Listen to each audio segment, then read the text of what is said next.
अज्ञानतिमिरान्धस्य ज्ञानाञ्जनशलाकया चक्षुरुन्मीलितं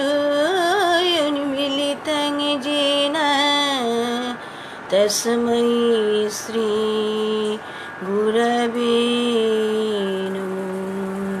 वाञ्छाकल्पतरुभ्यश्च कृपासिन्धुभ्येव च पतितानां पावनेभ्यः वैष्णवेभ्यः नमो नमः। आजानुलम्बितभुज कनकावदात संकीर्तनैकपीतरो कमलाय ताक्षु विश्वम्भरो द्विजवरो जुगधर्मपालो वन्दे जगत्प्रियकरो करुणावतारो अनर्पितचरिणिचिरा करुणयावतीर्न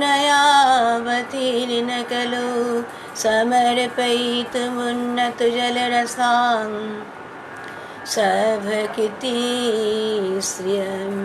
हरिपुरटसुन्दरद्युति कदम्बसन्दीपितः सदा हृदयकन्दरे स्फुरतु शुचिनन्दन। नमो महावदनाय कृष्णप्रेमप्रदायते कृष्णाय कृष्णचैतन्यनाम्ने गौरतीशे नमो नमः। जय गौरनित्यानन्द जय अद्वैतचन्द्र गदाधर श्रीवासादि गौरभक्तवृन्द।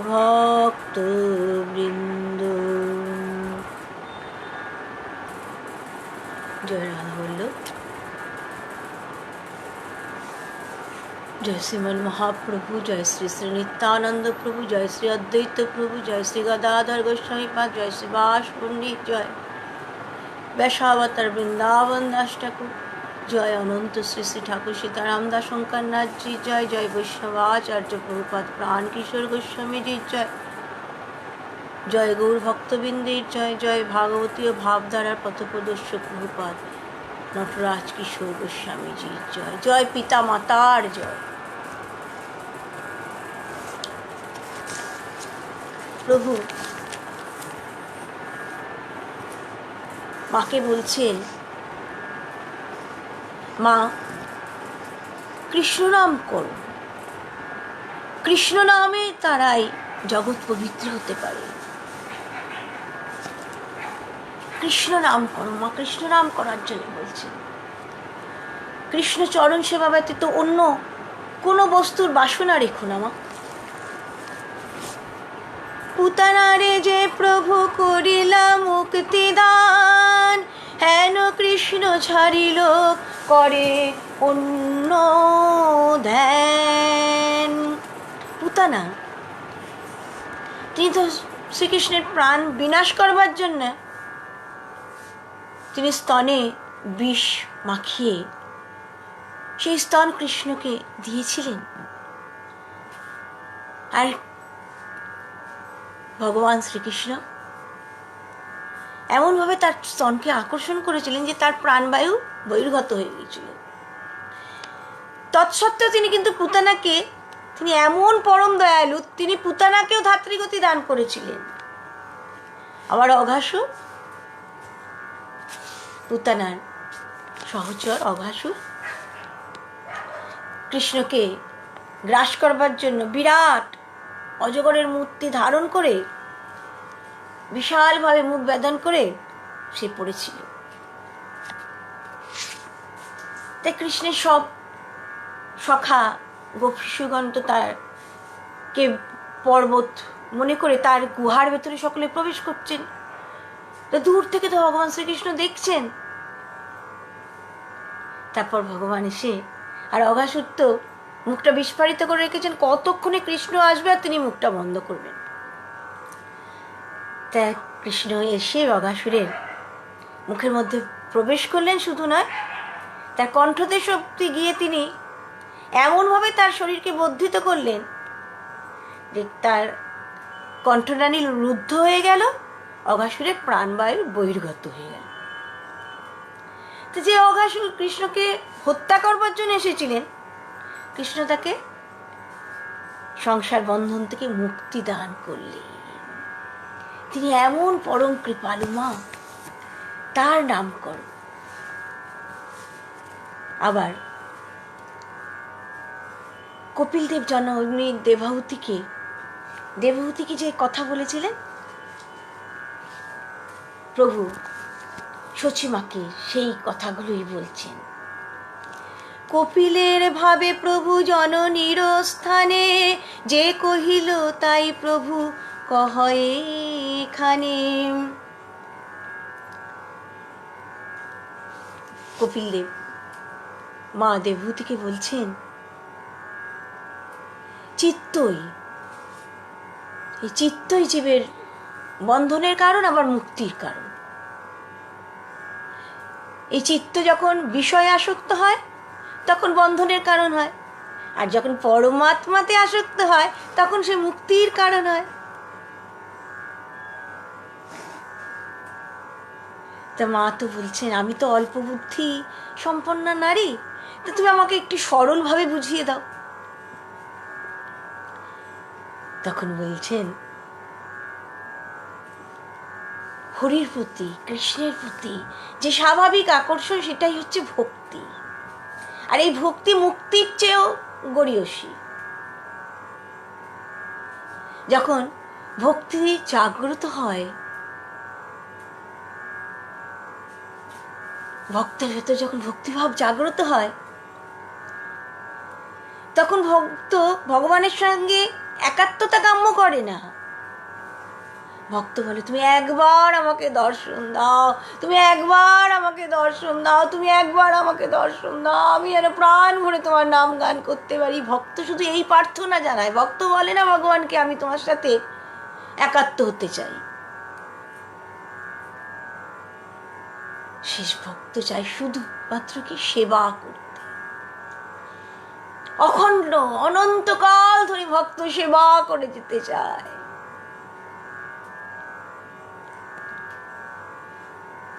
আর ভক্তর ভাব কি? ভক্ত সকলকে সম্মান করে, প্রাণীমাত্রকে প্রণাম করে, কেননা তার মধ্যে যে সব প্রাণীর মধ্যে যে আমি অবস্থান করি, ভক্ত যে সব প্রাণীর ভেতরে আমাকে দর্শন করে। জননী দেবহূতির আস্তে আস্তে মোহ দূরীভূত হলো। জননী ভগবানের স্তব করে বলছেন, তোমার নাম যারা করে তারা চণ্ডালের থেকেও শ্রেষ্ঠ।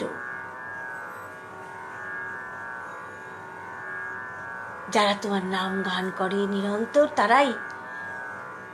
তারাই তপস্যা করছে, তারাই তীর্থস্নান করছে।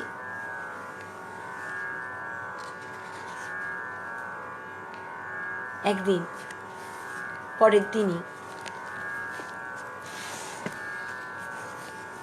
প্রভু আবার টলে যাচ্ছেন গৌরাঙ্গ সুন্দর।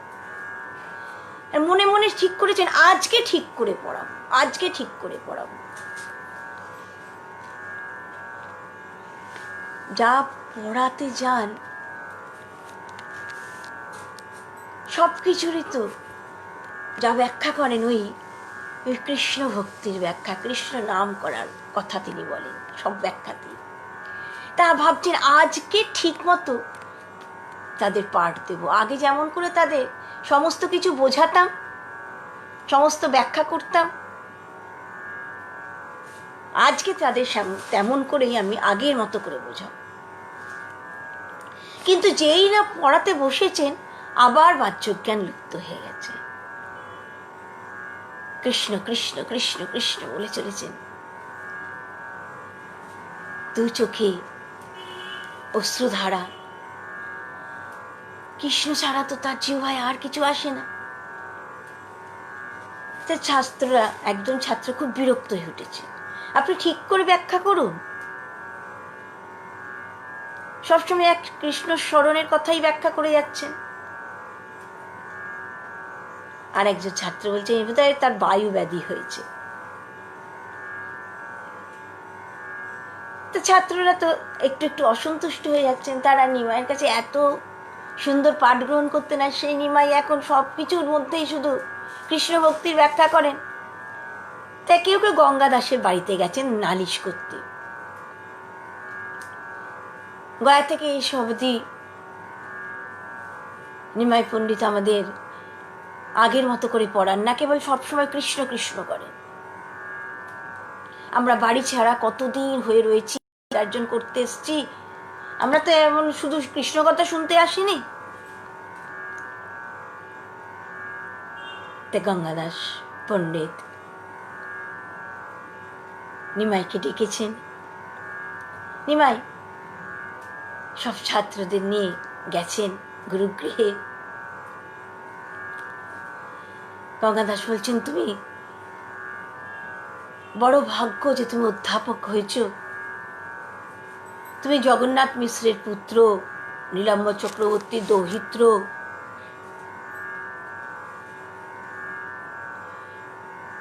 তুমি ব্যাকরণের যে টিপ্পনী করেছো, তা সেই টিপ্পনী এই সমাজে কত আদরণীয়, সকলে তোমার নাম করে, আর আজকে তুমি তোমার নিজের নাম ডোবাচ্ছ। তো গৌরাঙ্গ সুন্দর বলছেন, কি করেছি আমি, কি করেছি?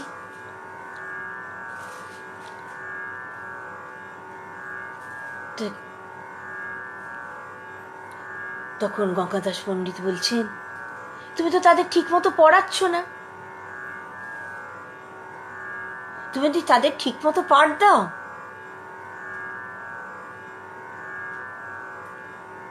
তারা কত দূর থেকে তোমার কাছে পড়াশুনো করতে আসে।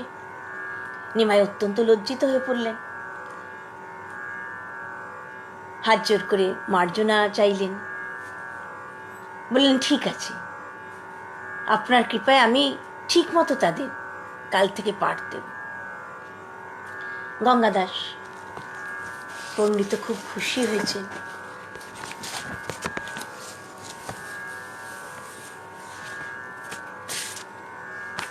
প্রভু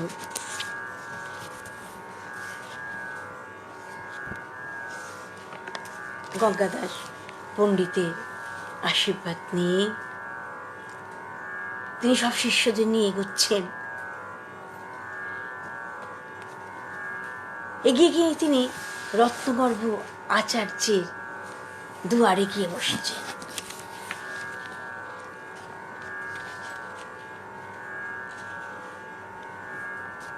শিষ্যরাও সকলে বসেছেন।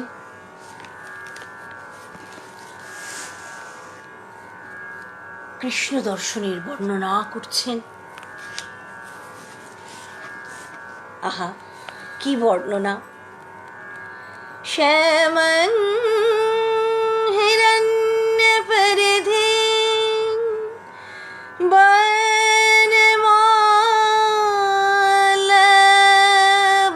বনমালাবরধাতু প্রবালনটবেশং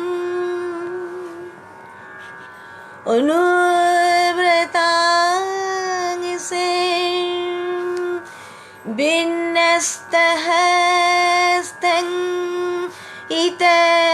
ইতরেণ ধূনানং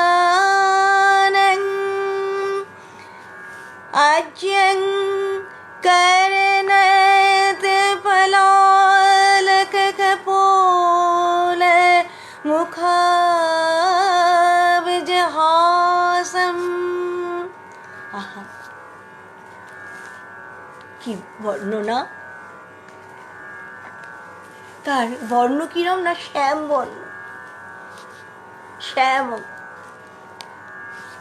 পরিধানে পীতবাস, অঙ্গে বনমালা, মাথায় ময়ূরপুচ্ছ, ধাতু প্রবাল দ্বারা তার বেশ রচিত হয়েছে বলে তাকে এত সুন্দর লাগছে। এক অনুচরের কাঁধে হাত রেখে আর হাতে তিনি একটি নীল কমলকে দোলাচ্ছে। তার কানে কুণ্ডল, কপালে তার ওই কুন্তল রাশি এসে এসে পড়ছে, আর মুখে যে তার মধুর হাসি, সেই কথা বর্ণনা করছে।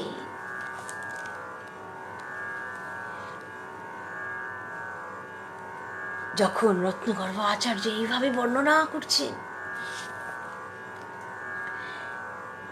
তখন নিমাই কি আর স্থির থাকতে পারেন?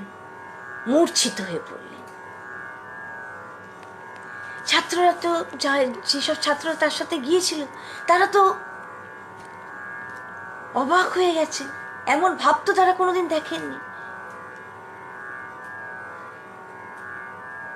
ছাত্ররাও তখন নিমাই সেবা করছে। কিছু পরে নিমাই শান্ত হয়েছেন। শান্ত হয়ে তিনি বললেন, তো মাটিতে গড়াগড়ি দিচ্ছিলেন, আস্তে আস্তে উঠে বসেছেন। তা যারা তাকে দেখেছে, তার এই ভাব দেখেছে, তারা তো সকলেই বিস্ময়ান্বিত। কেউ কেউ তাকে প্রণাম করছে,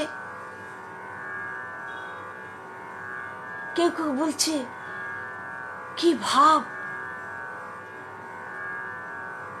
আর নিমাই কি বলছেন রত্নগর্ভ পণ্ডিতকে, বলছেন আবার বলো, আবার বলো, সেই শ্লোকটি তুমি আবার বলো, আবার বলো।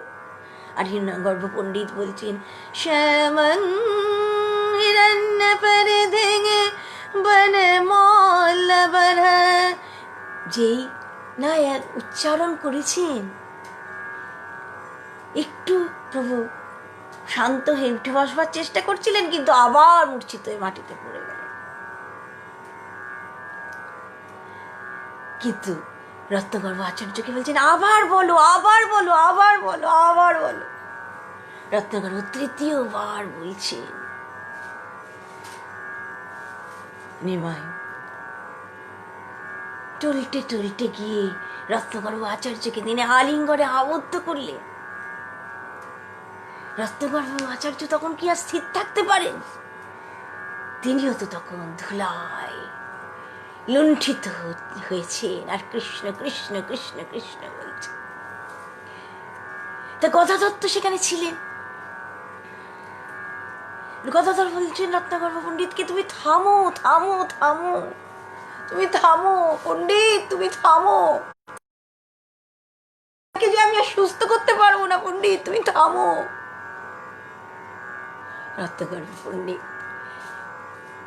শান্ত হলেন, আস্তে আস্তে বাহ্য জ্ঞান ফিরে পেলেন প্রভু।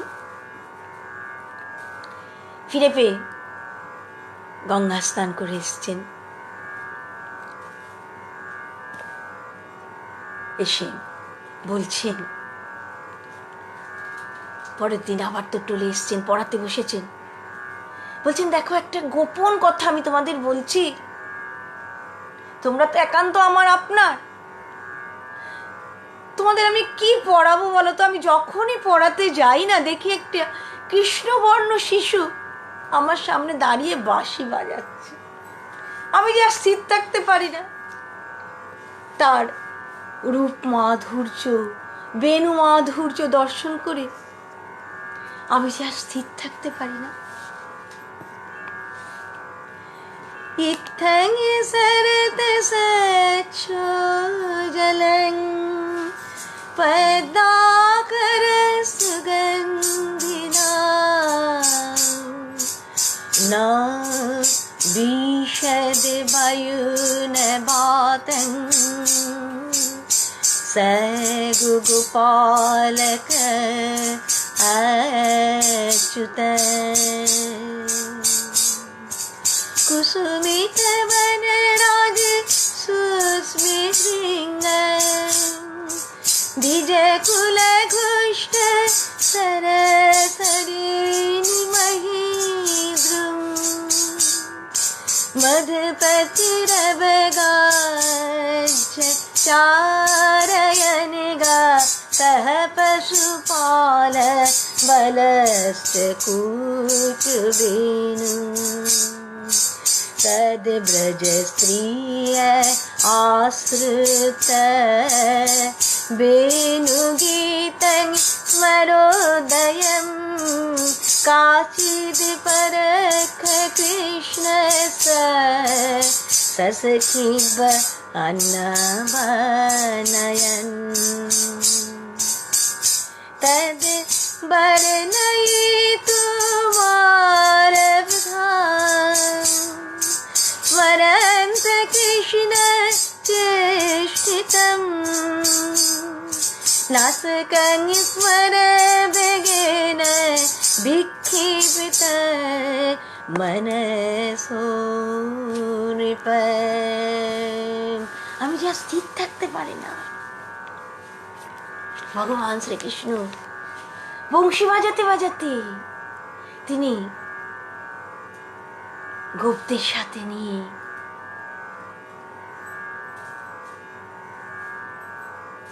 তিনি অরণ্যের মধ্যে প্রবেশ করছে। গাভীদের নিয়ে গোপদের নিয়ে তিনি অরণ্যের মধ্যে বৃন্দাবন ভূমিতে প্রবেশ করছে। আর শরৎ কালের আগমনে ফলে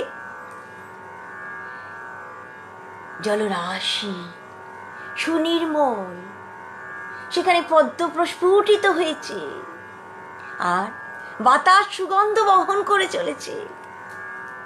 এমন বৃন্দাবন ভূমিতে প্রভু ভগবান শ্রীকৃষ্ণ তিনি বাঁশি বাজাতে বাজাতে প্রবেশ করলেন। আর সেখানে তখন মেঘেদের বর্ণনা দেয়া হয়েছে, ভ্রমর পক্ষীকুলের কথা বলা হচ্ছে, তারাও আনন্দে মাতোহারা, তারাও সুমধুর কণ্ঠে গীত গাইছেন। নদী পর্বত অপূর্ব শোভাময়,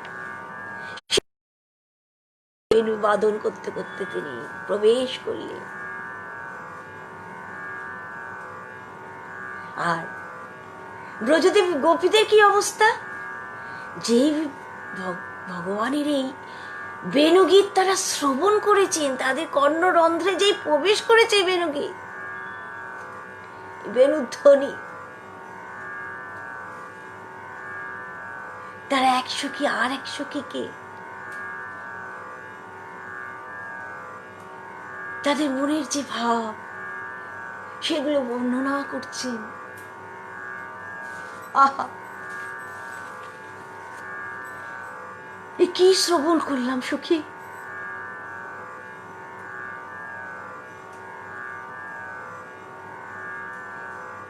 এই যে কানের মধ্যে প্রবেশ করার সাথে সাথে আমাদের অন্তরকে হরণ করে নিয়েছে।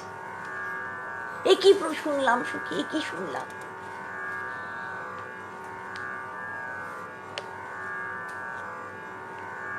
আমাদের অন্তর যে ব্যাকুল হয়ে উঠছে তাকে দর্শন করবার জন্য।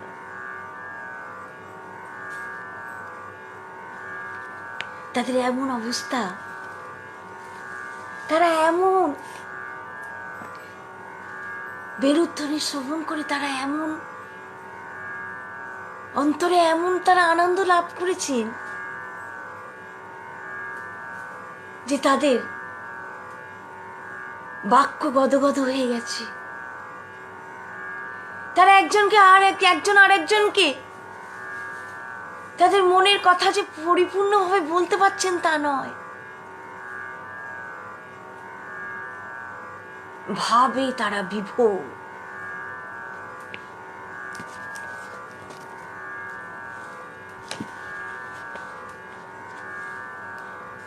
প্রভু গৌরাঙ্গ সুন্দর বলছেন, আমি যখনই তোমাদের পড়াতে যাই, আমি যে দেখি একটা কৃষ্ণবর্ণ শিশু আমার সামনে এসে এমন ভাবে বাঁশি বাজাচ্ছে, আমি যে তাই আর স্থির থাকতে পারি না। তো তোমরা একটা আমার কথা শোনো, তোমরা একটু আমার কথা শোনো, তোমরা তোমরা অন্য কারো কাছে গিয়ে পড়ো, আমি তোমাদের বলছি, আমি তোমাদের অনুমতি দিচ্ছি, তোমরা অন্য কারোর কাছে গিয়ে পাঠ গ্রহণ করো। তো যারা তার কাছে পড়তেন তারা কি আর অন্য কারোর কাছে গিয়ে পাঠ গ্রহণ করতে পারেন? তখন তারা বলছেন, আমরা আর কারোর কাছে যাব না।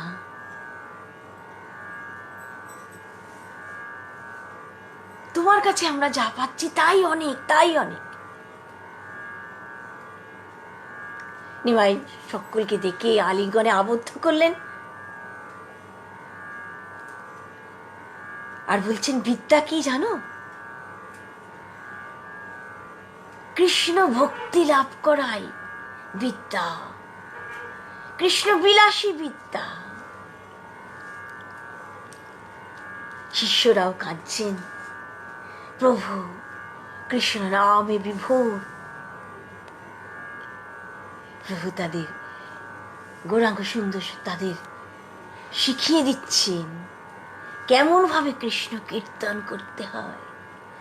হরে হরায় নম কৃষ্ণ যাদবায় নম, যাদবায় মাধবায় কেশবায় নম, যাদবায় মাধবায় কেশবায় নম। হরিহরায় নম কৃষ্ণ যাদবায় নম, যাদবায় মাধবায় কেশবায় নম। গোপাল গোবিন্দ রাম শ্রী মধুসূদন গিরিধারী গোপীনাথ। আহা, কি শিখিয়ে দিচ্ছেন প্রভু! আর শিষ্যরাও তো হরিহরায় নম কৃষ্ণ যাদবায় নম, যাদবায় মাধবায় কেশবায় নম, গোপাল গোবিন্দ নাম শ্রী মধুসূদন। তারাও এমন বলতে বলতে চলেছে, তারাও হাততালি দিয়ে গান গাইতে গাইতে চলেছে।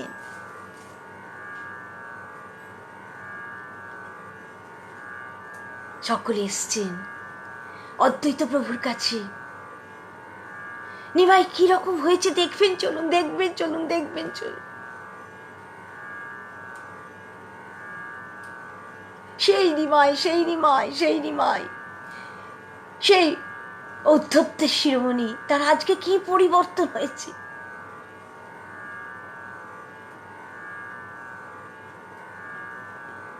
অদ্বৈত প্রভু কত হুঙ্কার করেছেন, কত তুলসী গঙ্গা জল দিয়ে তিনি এক মনে ভজনা করেছেন।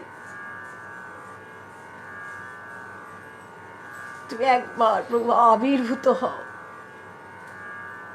আবার অদ্বৈত প্রভু সকলকে কত সময় আশ্বস্ত করেছেন, তিনি নিশ্চয়ই আসবেন, আর বেশি দেরি নেই, তিনি নিশ্চয়ই আসবেন। তিনি সকলের নয়ন গোচর হবেন। অদ্বৈত প্রভু এমন ভাবে সকলকে আশ্বস্ত করেছেন। অদ্বৈত প্রভু তখন বলছেন, জানো কালকে সন্ধ্যাবেলা আমি যখন গীতা পড়ছিলাম তখন একটা শ্লোকের অর্থ আমি বুঝতে পারছিলাম না, তাই আমি সারা রাত ধরে শুধু তাই চিন্তা করছি। আমি ঘুমোতে পারছি না, খাইনি, উপবাসী ছিলাম। রাত্রে আমি ঘুমিয়ে ঘুমিয়ে স্বপ্ন দেখছি, কি যেন আমাকে এসে বলছে, আচার্য ওঠো ওঠো।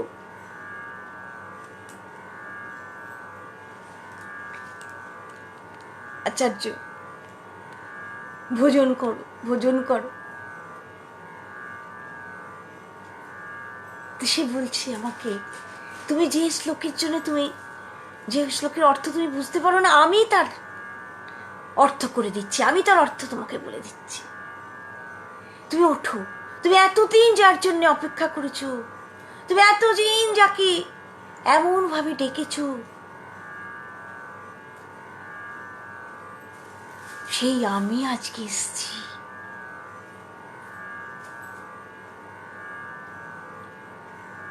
তুমি ওঠো। অদ্বৈত প্রভু ঘুমের ঘরেই বলছেন, কোথায় তুমি, কোথায়? একবার আমার কাছে এসো, একবার আমার কাছে এসো, একবার আমার কাছে এসো, আমি একবার তোমায় দর্শন করি। তখন আমি কি দেখলাম জানো? আমি দেখতে সেই বিশ্বম্ভর আমার সামনে দাঁড়িয়ে রয়েছে। যখন ওর দাদা বিশ্বরূপ আমার কাছে গীতা পড়তে আসতো, গীতা পড়তে পড়তে অনেকদিন, অনেক বেলা হয়ে যেত, ওই ছোট্ট শিশু বিশ্বম্ভর তাকে ডাকতে আসতো। এসে বলতো, দাদা চলো বাড়ি চলো, মা যে রান্না শেষ করে বসে আছে।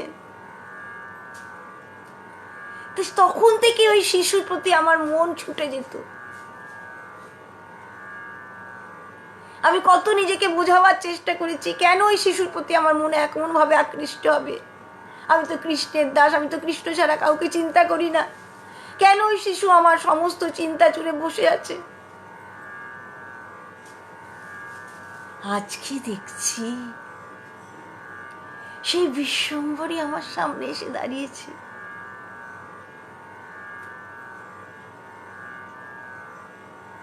আহা,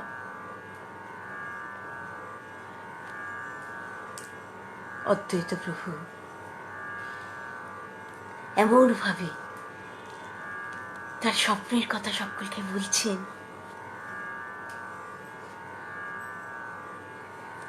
এরপর একদিন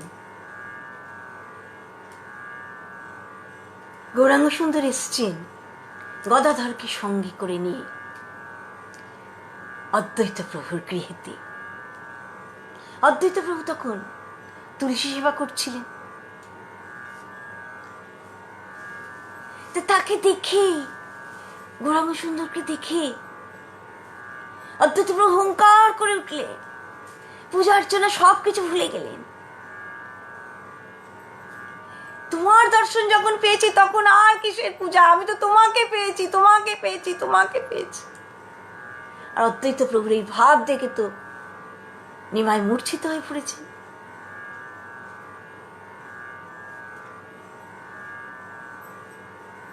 অদ্বৈত প্রভু তাড়াতাড়ি ঘরে ঢুকে গিয়ে পাদ্য অর্ঘ্য নিয়ে এসছেন, গঙ্গা জল, তুলসী নিয়ে এসছেন, চন্দন নিয়ে এসছেন।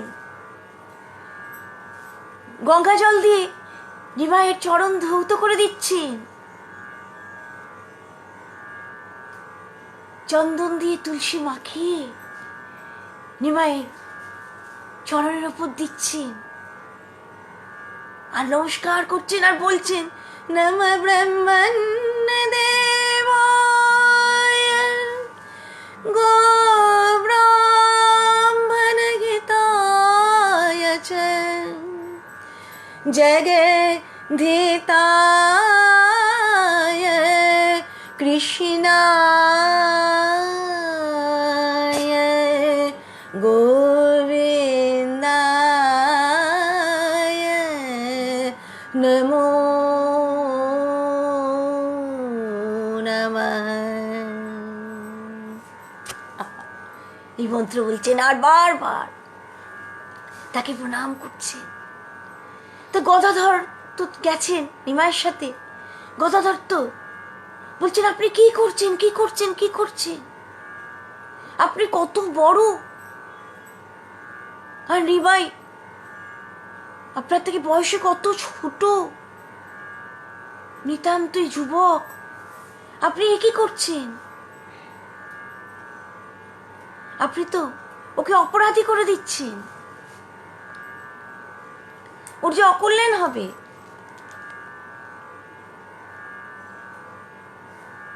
তখন অদ্বৈত প্রভু বলছেন,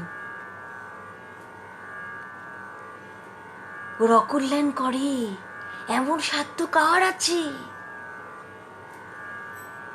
যাকে তুমি বলছো যে নিতান্ত বালক, অল্প বয়স, কতদিন পরে, কয়েকদিন পরেই জানতে পারবে এ কোথাকার বালক, এ কে, কদিন পরেই জানতে পারবে। তো গদাধরেরও তখন খুব ভয় হয়েছে। নিমাই তো একান্ত গদাধরের নিজস্ব ধন, একলার ধন গদাধরের। এখন এই নিমাই যদি সকলের হয়ে যায়, ভগবান হয়ে যায়, তাহলে তো সকলের হয়ে যাবে, তাহলে তো তার গদাধরের প্রাণধন আর থাকবে না, একলার ধন থাকবে না। সে তখন গদাধরকে ভুলে যাবে সকলকে পেয়ে।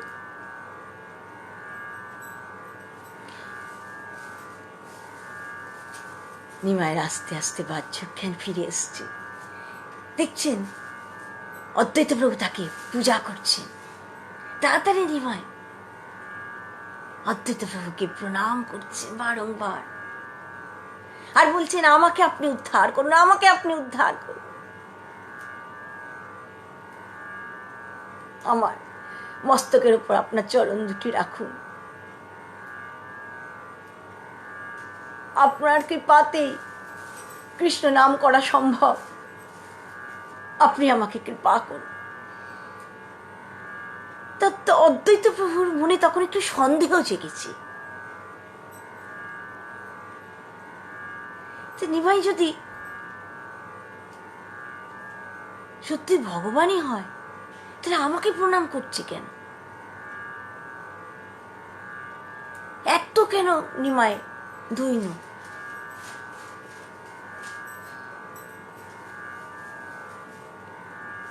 তখন অদ্বৈত প্রভু আশীর্বাদ করছেন, বলছেন, আমি আশীর্বাদ করব, আমি আশীর্বাদ করছি, তুমি এই কৃষ্ণানন্দেই থাকো, তুমি সব বৈষ্ণবদের নিয়ে এরকম কীর্তন আনন্দেই থাকো। এরপর অদ্বৈত প্রভু এক সময় শান্তিপুরে ফিরে গেছেন, ভাবছেন ওখানে বসে তিনি নিমাইকে পরীক্ষা করবেন।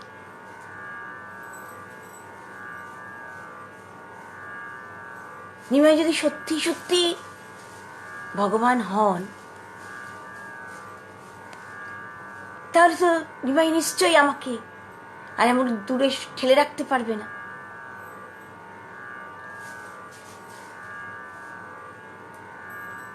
আর নিমাইয়ের তো সে একই ভাব, কৃষ্ণ ভাবে বিভোর, গৌরাঙ্গ সুন্দর।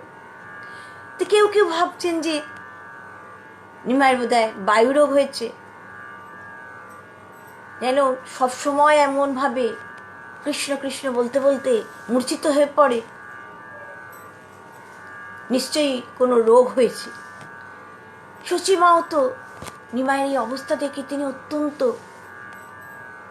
আতঙ্কিত, তিনিও কিরকম হয়ে গেছেন, আমার নিমাইয়ের কি হলো, আমার নিমাইয়ের কি হলো, আমার নিমাইয়ের কি হলো। একদিন শ্রীবাস এসছেন,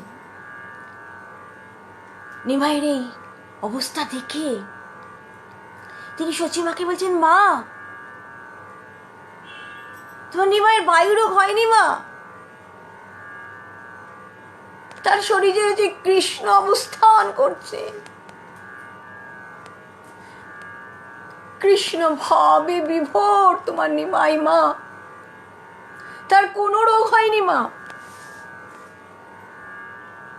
কিন্তু মায়ের মধ্যে তো একটাই ভয়, যদি যদি নিমাই বাড়ি ছেড়ে চলে যায়, যদি নিমাই বিশ্বরূপের মতো সংসার ত্যাগ করে, তাহলে কি হবে?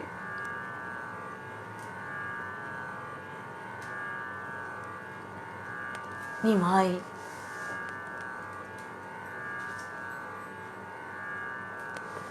তার যে ভাব, তার ভাব দেখে কেউ স্থির থাকতে পারে না। কেউ তাকে দেখলে কেঁদে ফেলে, কেউ কেউ তার পায়ের কাছে এসে লুটিয়ে পড়ে।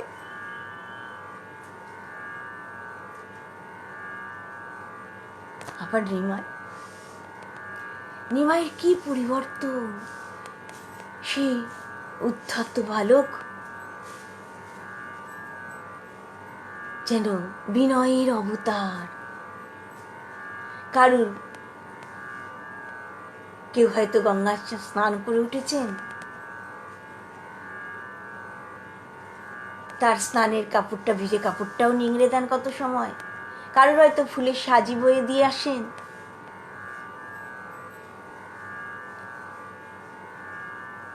কি ভাবের পরিবর্তন! তো সকলে যখন বলেন,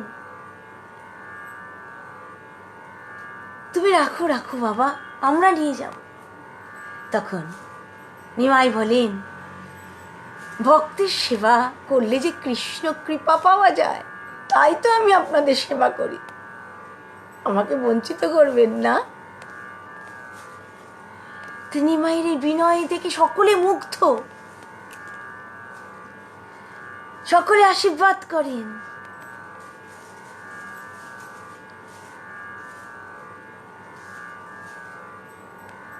সকলে নিমাইয়ের এই ভাবের পরিবর্তন দেখে সকলেই ভাবেন যে তার মধ্যে সত্যি হয়তো কৃষ্ণের অধিষ্ঠান হয়েছে। একদিন শ্রীবাস পণ্ডিত নিমাইকে নিয়ে গেছেন নিজের বাড়িতে। শ্রীবাস পণ্ডিতরা সব ভাইরা তো খুব কীর্তন করতেন, আরো কত ভক্তরা আসতো, কীর্তন হবে, নিয়ে গেছেন নিমাইকে। আর কীর্তন শুনে নিমাইকে স্থির থাকতে পারে? নিমাই তখন কৃষ্ণ প্রেমে তিনি তখন বাহ্য জ্ঞান হারিয়ে ফেলেছে। বলছেন, জানো,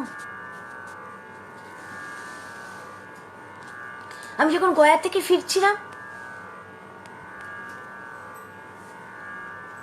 তখন আমি কানাইয়ের নাটশালায় এসে উঠেছিলাম।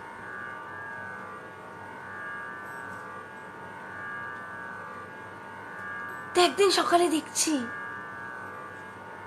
একটি শিশু এসে উপস্থিত হয়েছে। আহা, কি সুন্দর সে শিশুকে দেখতে, শ্যাম বর্ণতা, কুন্তলে নবগুঞ্জা,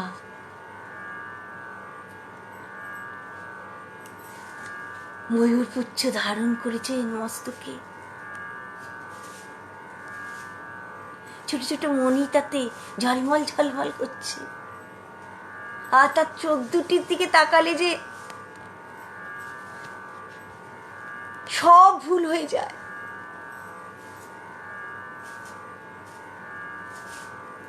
কমল দলের মতো তার চোখ,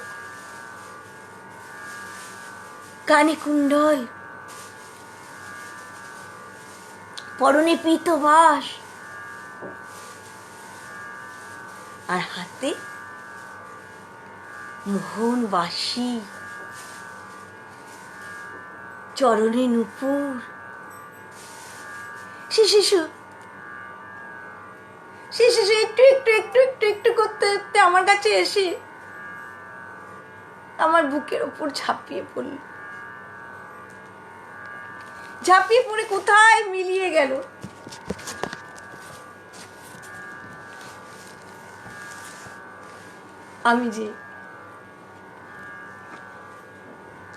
আমি যে তাকে আর পাচ্ছি না, আমি যে তাকে আর পাচ্ছি না, আমি যে তাকে পাচ্ছি না আর কোথাও।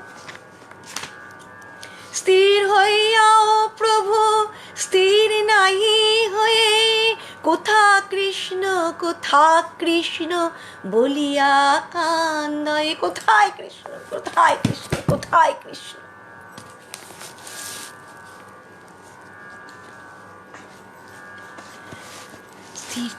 প্রভু স্থির হতে পারছেন না, মূর্ছিত হয়ে পড়েছে।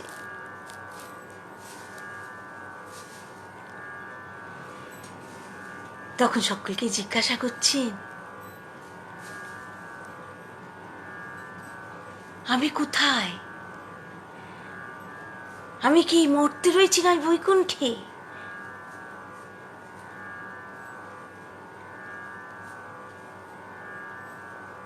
তখন সকলে বলছেন, প্রভু তুমি শান্ত হও, আমাদের মহাভাগ্য যে আমরা তোমাকে পেয়েছি। প্রভু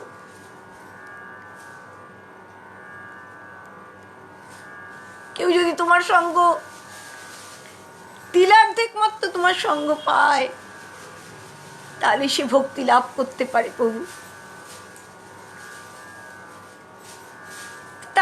প্রভুকে তো কি করে শান্ত করবেন? প্রভুর তো এক কথা, কোথা কৃষ্ণ এই মাত্র বলে, আর কেহ কথা নাহি পায় জিজ্ঞাসিলে। কারুর কথা প্রভুর কানে যাচ্ছে না। কোথা কৃষ্ণ বলে প্রভু ক্রন্দন করছেন। বলিয়া ক্রন্দন প্রভু করে অতিশয়, যে জানে যে মত সেই মত প্রবোধয়। কে কিভাবে প্রভুকে শান্ত করবে?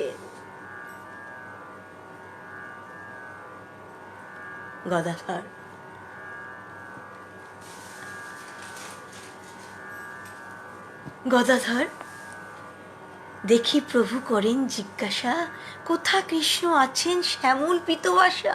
কোথায় কৃষ্ণ? গদাধর কোথায় কৃষ্ণ? বলো তুমি, তিনি কোথায়? বলো বলো বলো। প্রভুর সেই আরতি দেখে কেউ স্থির থাকতে পারছেন না।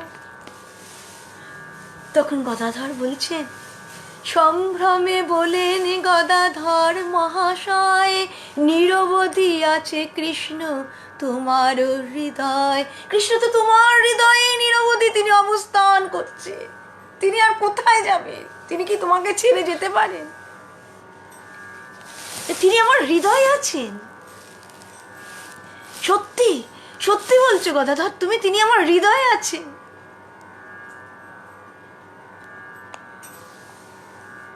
আপন হৃদয় প্রভু চিরে নখ দিয়া, তখন প্রভু দুই হাতে নখ দিয়ে তার বুক চিপতে লাগলেন। গদাধর তাড়াতাড়ি গিয়ে ধরেছেন। আতে ব্যতে গদাধর দুই হাতে ধরি, নানা মতে প্রভুদি রাখিলা স্থির করি। গদাধর গিয়ে তাড়াতাড়ি তাকে জড়িয়ে ধরেছেন, দিয়ে প্রভু দিচ্ছে, তুমি স্থির হও, এই আসিবেন কৃষ্ণ। স্থির হও খালি, তুমি একটু স্থির হও, এক্ষুনি আসবেন ভগবান কৃষ্ণ, এক্ষুনি আসবেন, তুমি একটু স্থির হও, একটু স্থির হও। গদাধর বলে, এই আইলো দেখি, এক্ষুনি তিনি আসবেন, তুমি একটু স্থির হও। আর সচিমা দূর থেকে দেখছেন ছেলের ভাব, আর গদাধর কিভাবে তাকে শান্ত করছে। তাই দেখি গদাধরের প্রতি মা অত্যন্ত সন্তুষ্ট হলেন। গদাধরকে বলছেন, আই বলে বাপ তুমি সর্বথা থাকিবা, ছাড়িয়া উহার সঙ্গ কোথাও না যাবা। সচিমা বলছেন, গদাধর তুমি আমার নিমাইকে ছেড়ে কখনো যেও না, তুমি আমার নিমাইকে ছেড়ে যেও না।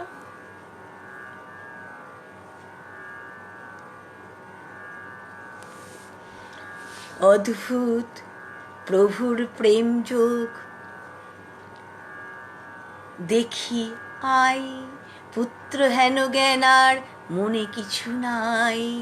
তখন সচিমাও নিজের পুত্রকে আর পুত্র জ্ঞান করতে পারছেন না। ভাবছেন স্বয়ং শ্রীকৃষ্ণই কি আমার পুত্রের মধ্যে এসে অধিষ্ঠিত হয়েছে।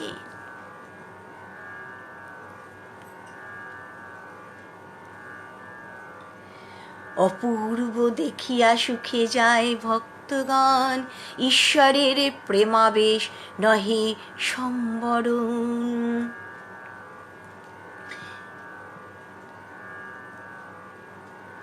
তার যে প্রেমাবেশ, কৃষ্ণ প্রেমানন্দে গৌরাঙ্গ সুন্দর বিভোর হয়ে রয়েছে। সারা রাত এমন ভাবে কেটে যাওয়ার পর সকালবেলা প্রভু একটু শান্ত হলেন। হয়ে প্রভু সকলকে নিয়ে কীর্তন আরম্ভ করলেন।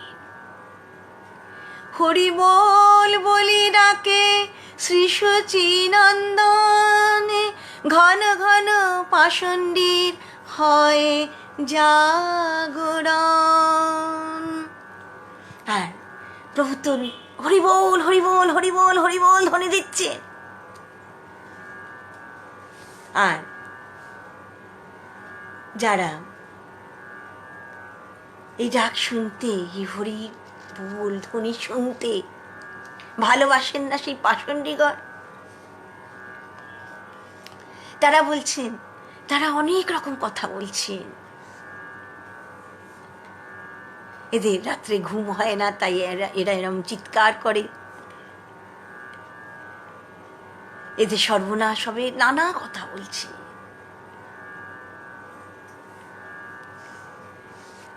আর প্রভু কৃষ্ণানন্দে বিভোর হয়ে রয়েছে।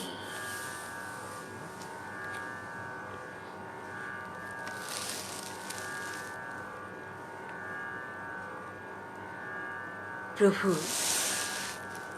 কৃষ্ণ নাম করছেন আর কৃষ্ণ প্রেমানন্দে বিভোর হয়ে রয়েছেন প্রভু।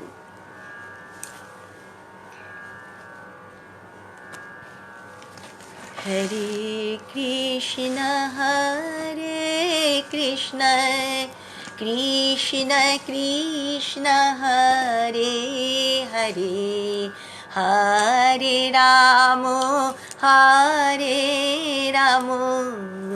রাম রাম হরে হরে, হরে কৃষ্ণ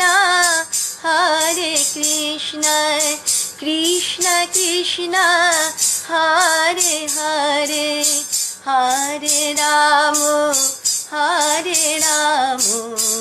রাম রাম হরে হরে, হরে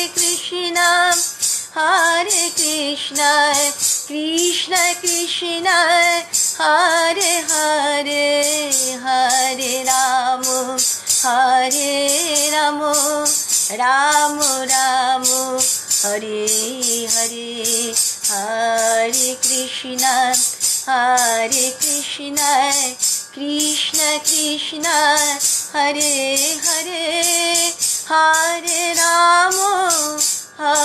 রাম রাম রাম হরে হরে, হরে কৃষ্ণ কৃষ্ণ কৃষ্ণ হরে হরে, হরে রাম রাম রাম হরে হরে। জয় রাধা বল্লভ।